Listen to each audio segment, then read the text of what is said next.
খাওয়ার কোনো সমস্যা হইতেছে। আমাদের তো ঘর বাড়ি সব কিছু ভাঙিয়ে নিয়ে গেছে। কি করবো আমরা এখনো নিউ পাই, কোনো কিছু খেতে পারতেছি না। আমরা কালকে থেকে সারাদিন আজ পর্যন্ত আমরা কি করবো নিউ পাই। আমরা গরিব মানুষ, যে অবস্থা আমাদের কেউ কিচ্ছুই খাইতে পারে না আমরা আজ পর্যন্ত। ঘর ভাঙছে আর ঘর ভাঙছে, অনেক থাকা জায়গা নাই। আর কি করবো, খাওয়া দাওয়া তো কষ্ট। তো খালপিড়ি খাওয়া নাই, কাপড় চোপড় নাই, আমার বাড়ি ঘর নাই। আমরা কই থাকি, কই খাই, কিছুই আঙরে নাই। কেউ আঙরে খবরও নেই, খাওয়াও নেই আঙরে। আমার ঘর বাড়ি নাই, কাপড় চোপড় থলাই গেছে গা। অন খাওয়া দাওয়া আমার অন সব কিছুই নাই। অন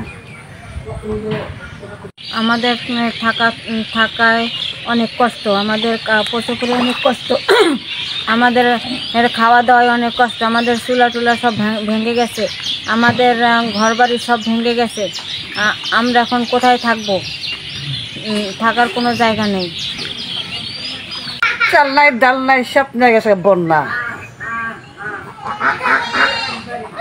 একেবারে কাঠা বাড়াও নাই, লেপটু চোখও নাই।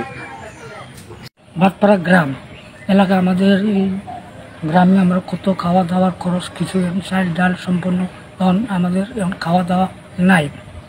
এখন যে আমার মুরগা ছিল এগুলো সম্পূর্ণ শেষ। এখন আমরা যে থাকবো কেমনে, ঘুমা মহিলে আমাদের চিন্তা ভাবনা আছে। এখন আছি ঘর ভাঙছে একটা বা দুইটাই ভাঙা মতেই, পরে একটা ভাঙি গেছে গা। ভেঙে যাওয়ার পরে আর যে হাঁস মুরগির তো নাই, গরু বাছুর তো আসলে একটা, এই গরু ওই দিকে পার করে থয়ে গেছে। আমাদের কাছে একটু সাহায্য সুবিধা আমরা চাই। এখন তো আমাদের কেউ নেই, আমরা এখন বুড়াবুড়ি আছি এই বাড়ির মধ্যে।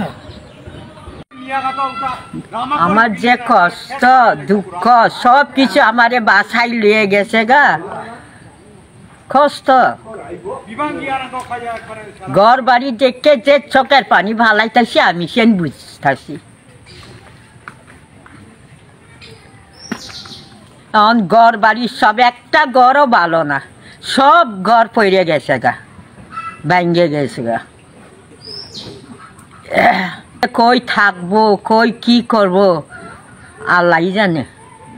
যে ঘরে খোরাকি ছিল সব মারি বুকাই থুয়ে গেছে গা, সব নষ্ট করছে। হাড়ি পাতিল, বাতের চাল, কাপড় চোপড় সবই গেল না, শুরু হয়ে গেছে। এখন দেই যে অবস্থা কেরাচিন, এখন কি করবো, পোলাফান বাসার রাখবো। বাড়িঘর তো আমার বাংচুর হয়ে গেল, কেন আমার অভিলাষ ছিলেন। আপনারা আমার সহযোগিতা করবেন কিনা, বাড়িঘর তো বাংচুর করে আমাকে একটু সাহায্য করেন।